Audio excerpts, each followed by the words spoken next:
ನಮಸ್ಕಾರ ರೀ ಎಲ್ಲರಿಗೂ. ಹಬ್ಬನೂ ಮುಗಿದು ಮತ್ತು ಏನಪ್ಪ ಅಂದ್ರೆ ಮಗನ ಹಾಲಿಡೇಸು ಮುಗಿದು ಇನ್ನು ಆ್ಯಸ್ ಯೂಶುವಲ್ ರಿಟರ್ನ್ ಸ್ಟಾರ್ಟ್ ಆಗೈತಿ. ಸೊ ಒಂದು ಕಡೆ ಗಂಜಿ, ಒಂದು ಕಡೆ ಚಹಾ ಮತ್ತು ಹಾಲು ಕಾಸಕ್ಕೆ ಇಟ್ಟಿದ್ದೀನಿ. ಇನ್ನು ಒಬ್ಬರು ಪೂಜಾಕ್ಕೆ ಹೋಗೋದಿತ್ತು ರೀ. ಹಿಂಗಾಗಿ ಅಡುಗೆ ಮಾಡ್ಕೋಬೇಕಂತೇಳಿ ಬಡ ಬಡ ಹಿಟ್ಟು ನಾದ್ಕೊಂಡು ಇಟ್ಕೊಂಡೆ, ಪಲ್ಯನೂ ಮಾಡಿದೆ. ಹಿಂದಿನ ದಿನ ಬಾದಾಮ್ ಪೌಡ್ರ್ ಮಾಡ್ಬೇಕಂತೇಳಿ ಇನ್ನೊಂದು ಸ್ವಲ್ಪ ಕುದಿಸಿ ಅವು ಸಿಪ್ಪೆ ಸುಲಿದಿಟ್ಟಿದ್ನಲ್ರಿ, ಅವನ್ನ ಒಣಗಿಟ್ಕೊಂಡಿದ್ದೆ. ಒಣಗಿಸ್ಕೊಂಡು ಆಮೇಲೆ ಅದರದ್ದು ರೆಸಿಪಿ ಅದನ್ನು ಮಾಡ್ಕೋಬೇಕು ರೀ. ಅದ್ರ ರೆಸಿಪಿನ ಕಂಪ್ಲೀಟ್ ಅಪ್ಲೋಡ್ ಮಾಡಾಕಿದ್ದೀನಿ. ಹೀಗಾಗಿ ನಾನೇನು ಹೇಳಕತ್ತಿಲ್ಲ. ಸೊ ಅದಾದಮೇಲೆ ರೆಡಿ ಆದೆ ರೀ. ರೆಡಿ ಆದ್ಕೊಂಡು ನನ್ನ ಮಗ ನಾನು ವೆಹಿಕಲ್ ತೊಗೊಂಡು ಹೊಂಟೇನಂತ ಗೊತ್ತಾಗಿ ನಿಂದ್ರದಂಗೆ ಮಾಡತ್ತಿದ್ದ, ಕಿರಿಕಿರಿ ಭಾಳ ಮಾಡತ್ತಿದ್ದ. ಹಂಗೆ ರೀ ಅವ. ಸೊ ನೋಡಿರಿ ಹೊರಗೆ ಹೋಗಿ ಕೂತಾನ. ಇನ್ನು ನಾನು ಹೋಗಿ ಹೋಗ್ಬೇಕು ಅನ್ಕೊಡ್ದೆ ಲೇಟ ಆಗಿತ್ತು. ಭಾಳ ಮಂದಿನ ಇನ್ವೈಟ್ ಏನು ಮಾಡಿರಲಿಲ್ಲ ರೀ ಅವರು. ಸೊ ಇದು ನ್ಯೂ ಪ್ರಿಯಾ ಹೋಟೆಲ್ ಅಂತೇಳಿ ಬಸ್ ಸ್ಟ್ಯಾಂಡ್ ಹತ್ರ ಐತಿ. ನಿಮ್ಗೆ ಗೊತ್ತಿರ್ಬೋದು ಎಲ್ಲರಿಗೂ, ನಮ್ಮ ಊರವ್ರಾಗಿದ್ರೆ ಗೊತ್ತಿರ್ತೈತೆ ನಿಮ್ಗೆ. ಸೊ ನನ್ನ ಮಗನ ಕರ್ಕೊಂಡು ನಾನೇ ವೆಹಿಕಲ್ ತೊಗೊಂಡು ಹೋಗಿದ್ದೆ. ಚಲೋ ಮಾಡಿದ್ರು ಪೂಜಾ, ಚೆಂದಾಗಿತ್ತು. ಇನ್ನು ಪೂಜಾ ಮುಗಿಸ್ಕೊಂಡು ನಾವು ಮಾರ್ಕೆಟಿಗೆ ಹೋದೆ. ಯಾಕಂದ್ರೆ ತುಳಸಿ ಲಗ್ನ ಐತಲ್ರಿ, ಹಿಂಗಾಗಿ ಒಂದಿಷ್ಟು ಹೋದು ತೊಗೊಂಡ್ರಾತಂಥೇಳಿ. ಎಲ್ಲ ಸಿಗ್ತಾವ್ರಿ. ಇದು ನಮ್ಮೂರು ಸಂತೆ ನೋಡಿರಿ. ಸೊ ನಿಮ್ಗೆ ನಿಮ್ಮೂರು ಸಂತೆ ಯಾವತ್ತು ಆಕೈತಿ? ನಮ್ಮ ಊರಾಗ ಸೋಮವಾರ ಮತ್ತು ಶುಕ್ರವಾರ 2 ದಿನ ಆಗ್ತೈತಿ. ಸೋಮವಾರ ಇಲ್ಲಿ ಆಗ್ತೈತಿ, ಶುಕ್ರವಾರ ಪೇಟೆ ಅಂತ ಅಲ್ಲೇ ಆಕೈತಿ. ಇದಕ್ಕೆ ಸೋಮವಾರ ಪೇಟೆನ ಅಂತ ಕರೀತಾರು. ನಿಮ್ಗೆ ಯಾರಿಗಾರು ಗೊತ್ತಿತ್ತಂದ್ರೆ ಕಮೆಂಟ್ ಮಾಡಿರಿ. ಸೊ ಇನ್ನು ಇಲ್ಲಿ ಹೂ ತೊಗೊಂಡೆ. ಒಂದಿಷ್ಟು ಪುಂಡಿ ಪಲ್ಯ, ಇಂಥ ಹಕ್ಕರ್ಕಿ, ಇಂಥ ಕಾಯಿಪಲ್ಯ ಸಿಗ್ಲಾರ್ದಂಥ ಕಾಯಿಪಲ್ಯ ತೊಗೊಂಡು ಏನು ಮಾಡಿದ್ದೆ ಅಂದ್ರೆ ಮನೆಗೆ ಬರ್ಬೇಕಾದ್ರೆ ನನ್ನ ಮಗ ಮಕ್ಕೊಂಡು ಬಿಟ್ರಿ. ನಂಗೆ ರಿಯಲಿ ಭಾಳ ಅಂದ್ರೆ ಭಾಳ ಟೆನ್ಷನ್ ಆಯ್ತು. ಸೊ ಹೆಂಗೆ ಮಲಗಿದಾನೆ ನೋಡಿರಿ. ಯಾಕಂದ್ರೆ ಗಾಡಿ ಹೆಂಗೆ ನಿಂದಿರ್ಸ್ಬೇಕಂತ ಗೊತ್ತಾಗಲಿಲ್ಲ ನನಗೆ. ಹೆಂಗೆ ಕರ್ಕೊಂಡು ಬಂದೀನಂದ್ರೆ ನಿಂದಿರ್ಲಾರ್ದಂಗೆ ಕರ್ಕೊಂಬಂದೀನಿ ರೀ ನಾನು. ಸ್ವಲ್ಪ ಆದರೂ ಗಾಡಿ ಮನೆಗೆ ಬಂದ ತಕ್ಷಣ ನಿಂದ್ರಿಸುವಾಗ ಅವ್ನಿಗೆ ಏನಾತಂತಂದ್ರೆ ಅದು ಹಾರ್ನ್ ತಲೆಗೆ ಹತ್ತತ್ರಿ. ಯಾಕಂದ್ರೆ ಅವ್ನು ಫುಲ್ ಹಿಂಗೆ ಜೋಲಿ ಹೊಡ್ಯಾಕತ್ಬಿಟ್ಟಿದ್ದ. ನಂಗೆ ಭಾಳ ಪ್ರಾಬ್ಲಮ್ ಆಯ್ತು. ಅಳಾಕತ್ತ. ಆಮೇಲೆ ಅವ್ನು ಕರ್ಕೊಂಡು ಬಂದು ಆಮೇಲೆ ಮಲಗಿಸಿದೆ. ಸೊ ಬಂದ ಕೂಡಲೇ ಒಂದಿಷ್ಟು ಅರ್ಧ ಅಡುಗೆ ಆಗಿತ್ತು, ಒಂದು ಅರ್ಧ ಇತ್ತು ಅಂದ್ರೆ ಅನ್ನ ಮಜ್ಜಿಗೆ ಸಾರು ಮಾಡ್ಬೇಕಂತೇಳಿ. ಮಜ್ಜಿಗೆ ಸಾರು ಸ್ಪೆಷಲ್ ಮಜ್ಜಿಗೆ ಸಾರು ರೀ. ಯಾಕಂದರೆ ಆ್ಯಸ್ ಯೂಶುವಲ್ ಮಜ್ಜಿಗೆ ಸಾರು ಅಲ್ಲಿದು.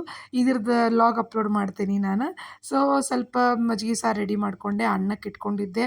ಇನ್ನೇನಪ್ಪ ಅಂತಂದ್ರೆ ಸ್ವಲ್ಪ ಬೆಳಿಗ್ಗೆ ರಾಗಿ ಗಂಜಿ ಮಾಡಿದ್ನಲ್ಲ ರೀ. ಬೆಳಿಗ್ಗೆ ನಮ್ಮ ಮನೆಯವ್ರು ಕುಡಿಲಿಲ್ಲ, ಉಳ್ದಿತ್ತದು. ಅಂದ್ರೆ ಬೆಳಿಗ್ಗೆ ನಾ ಮಜ್ಜಿಗೆ ಒಳಗೆ ಕುಡಿಯೋದಿಲ್ಲ ರೀ, ಹಾಲೊಳಗೆ ಕೊಟ್ಟಿರ್ತೀನಿ ಮಕ್ಕಳಿಗೆ. ಒಂದು ದಿನ ಏನು ಮಿಲ್ಕ್ ಶೇಕ್ ಮಾಡೋಕ್ಕಾಗಿರ್ಲಿಲ್ಲಪ್ಪ, ಮರ್ತಿದ್ದೆ ನಾನು ಅಂತಂದ್ರೆ ನಾನು ಕಂಪಲ್ಸರಿ ರಾಗಿ ಗಂಜಿ ಮಾಡ್ತೀನಿ. ಅದೂ ಇಲ್ಲ ಅಂತಂದ್ರೆ ಸಜ್ಜಕ ಮಾಡ್ತೀನಿ. 3 ಒಳಗೆ ಒಂದು ನಾನು ರುಟೀನ್ ಇಟ್ಕೊಂಡ್ಬಿಟ್ಟೇನಿ ರೀ. ಬೆಳಿಗ್ಗೆ ನನ್ನ ಮಗಗೆ ಸ್ಕೂಲಿಗೆ ಒಳಗೆ ನಾಷ್ಟ ಇರ್ತೈತಿ. ಸೊ ಅವ್ನು ಸರಿಯಾಗಿ ಊಟ ಮಾಡಂಗಿಲ್ಲ ರೀ, ಅಲ್ಲಿ ನಾಷ್ಟ ಮಾಡಂಗಿಲ್ಲ. ಹೀಗಾಗಿ ನಾನು ಬೆಳಿಗ್ಗೆ ಒಂದು ಸ್ವಲ್ಪ ಅವ್ನಿಗೆ ಏನು ತಿನ್ನಿಸ್ಬೇಕಲ್ಲ ತಿನ್ನಿಸೇ ಕಳಿಸೋದು ರೀ. ಇಲ್ಲಾಂದ್ರೆ ಅವ್ನು ಭಾಳ ಇದನ್ನು ಮಾಡ್ತಾನೆ. ಸೊ ಅದೇ ಮಜ್ಜಿಗೆ ಒಳಗೆ ಒಂದಿಷ್ಟು ಮಜ್ಜಿಗೆ ಏನು ಮಾಡಿದೆ ಅಂದ್ರೆ ಗಂಜಿಗೆ ಕುಡಿಸ್ಕೊಂಡಿರಿ. ಗರಮ್ ಅಂದ್ರೆ ಸ್ವಲ್ಪ ಬಿಸಿಲು ಐತಲ್ಲ ರೀ. ಬಿಸಿಲಂದ್ರೆ ಬಿಸಿಲು ಅಲ್ರಿ, ಕ್ಲೈಮೇಟ್ ವಿಚಿತ್ರ ಐತಿ. ಒಮ್ಮೆ ಮಳೆ ಬರ್ತೈತಿ, ಒಮ್ಮೆ ಒಂಥರ ಬಿಸಿ ಹವಾ ಬರ್ತೈತಿ. ಹೀಗಾಗಿ ಸ್ವಲ್ಪ ಇವರು ನಮ್ಮ ಮನೆಯವ್ರು ಭಾಳ ಅಡ್ಡಾಡ್ತಾರೆ, ನಿದ್ದೆನೂ ಕಡಿಮೆ ಅಂಥೇಳಿ ಏನು ಮಾಡಿದೆ ಅಂತಂದ್ರೆ ರಾಗಿ ಗಂಜಿ ಮಾಡಿಕೊಂಡೆ. ಅದಕ್ಕೆ ಏನು ಮಾಡೀನಿ ಅಂತಂದ್ರೆ ಮಜ್ಜಿಗೆ ಕುಡಿಸ್ಕೊಂಡಿರಿ. ಚಲೋ ಆಗ್ತೈತಿ. ರಾಗಿ ಅಂಬಲಿ ಅಂತೀವಿ ನಾವು. ಹಾಲಾಗಿ ಕುಡಿದ್ರೆ ಗಂಜಿ ಅಂತೀವಿ, ಮಜ್ಜಿಗೆ ಕುಡಿದ್ರೆ ಅಂಬಲಿ ಅಂತೀವಿ. ನೀವು ಹೆಂಗೆ ಮಾಡ್ತೀರಿ ನೋಡಿರಿ. ಇನ್ನು ಮಜ್ಜಿಗೆ ಸಾರಿಗೇನು ನಾನು ಮಿಕ್ಸ್ ಮಾಡ್ಕೊಂಡಿದ್ನಲ್ಲ, ಅದನ್ನೆಲ್ಲ ನಾನು ಮಸಾಲ ಮಿಕ್ಸ್ ಕೂಡಿಸ್ಕೊಂಡು ಅದಕ್ಕೊಂದು ಸ್ವಲ್ಪ ಒಗ್ಗರ್ಣೆ ಕೊಟ್ಕೊಂಡೆ. ಸೊ ಮಜ್ಜಿಗೆ ಸಾರಿಂದ ರೆಸಿಪಿ ನಾನು ವ್ಲಾಗ್ ಹಾಕ್ತೇನಂತ. ಏನು ಮಜ್ಜಿಗೆ ಸಾರೊಳಗೆ ಏನು ಭಾಳ ಡಿಫ್ರೆನ್ಸ್ ಇರೋದಿಲ್ಲ ರೀ. ಆದರೆ ಆದರೂ ಒಂದೇನೋ ಅವ್ರದ್ದೇ ಒಂದು ರೀತಿ ಇರ್ತೈತೆ ರೀ ಅದು ಮಾಡೋದು. ನೋಡ್ಬೇಕು ನಾನು. ಒಂದು ಸಿಂಪಲ್ ಸಾರು ಇದ್ರೂ ಕೂಡ ಆಲ್ಮೋಸ್ಟ್ ಯೂಟ್ಯೂಬ್ನಾಗ ಚೆಕ್ ಮಾಡಿರ್ತೀನಿ. ಯಾಕಂದ್ರೆ ಅದನ್ನು ಡಿಫ್ರೆಂಟ್ ವೇ ಒಳಗೆ ಮಾಡೋರು ಇರ್ತಾರೆ. ಟೇಸ್ಟ್ ಚೇಂಜ್ ಕೊಡ್ತೈತಿ. ಅವಾಗ ಮನ್ಯಾಗೂ ಎಲ್ಲರಿಗೂ ಸೇರ್ತೈತಿ. ಸೊ ಮಜ್ಜಿಗೆ ಸಾರು ಮಾಡ್ಕೊಂಡ್ವಿ, ಚಪಾತಿ ಮಾಡ್ಕೊಂಡ್ವಿ, ಊಟ ಮಾಡಿದ್ವಿ.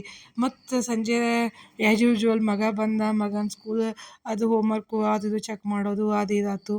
ಆದಮೇಲೆ ನೈಟ್ ಸ್ವಲ್ಪ ಬಾದಾಮಿನ ಅದನ್ನು ಏನು ಪೌಡ್ರ್ ಮಾಡ್ಬೇಕಂತೇಳಿ ಒಣಗಿಸಿ ಇಟ್ಕೊಂಡಿದ್ನಲ್ಲ, ಅದು ಸ್ವಲ್ಪ ಹುರ್ಕೊಂಡೆ ರೀ. ಸೊ ಅದರದೊಂದು ಕೆಲಸ ಆಯ್ತು. ಇದನ್ನು ಒಂದು 2-3 ದಿನ ಆರಾಮಾಗಿ ಮಾಡ್ಕೋಬೋದು ರೀ. ಅಂಥ ರೆಸಿಪಿದ ನಾನು ಸ್ವಲ್ಪ ಈ ರೀತಿಯಾಗಿ ಪ್ರಿಪೇರ್ ಮಾಡ್ಕೋತಿರ್ತೀನಿ ಆರಾಮಾಗಿ ಟೈಮ್ ತೊಗೊಂಡು. ಸೊ ಟೋಟಲಿ ಇವತ್ತಿನ ದಿನ ಹೀಗಿತ್ತು. ಹಬ್ಬ ಅದು ನೋಡಿದ್ರೆ ಏನು ಬ್ಯುಸಿ ಅಲ್ರಿ, ಆ್ಯಸ್ ಯೂಶುವಲ್ ರುಟೀನ್ ಐತಿ. ಇನ್ನು ಮಗನ ಸ್ಟಡೀಸ್ ಕಡೆ ಒಂದು ಸ್ವಲ್ಪ ಲಕ್ಷ ಕೊಡ್ಬೇಕು ರೀ. ಯಾಕಂದ್ರೆ ದಸರಾದಾಗಿಂದ ಆಫ್ಟರ್ ಮಿಡ್ ಟರ್ಮ್ ಅವ ಏನೂ ಓದಿನೇ ಇಲ್ಲ. ಅವ್ನ ಸ್ಕೂಲ್ ಕಡೆಯಿಂದ ಸೂಟಿನ ಬಿಟ್ಟಿತ್ತು. ಹೀಗಾಗಿ ಬರೀ ಟೂರು ಹಬ್ಬ ಅದು ಇದಾಗಿತ್ತು. ಇನ್ನು ನೋಡ್ಬೇಕು ರೀ. ಸೊ ಇದು ಕಂಪ್ಲೀಟ್ ವ್ಲಾಗ್ ಐತ್ರಿ ಇವತ್ತಿಂದ. ನಿಮ್ಗೆ ಇಷ್ಟ ಆದ್ರೆ ಲೈಕ್ ಮಾಡಿರಿ, ಶೇರ್ ಮಾಡಿರಿ, ಸಬ್ಸ್ಕ್ರೈಬ್ ಮಾಡಿರಿ. Thank you.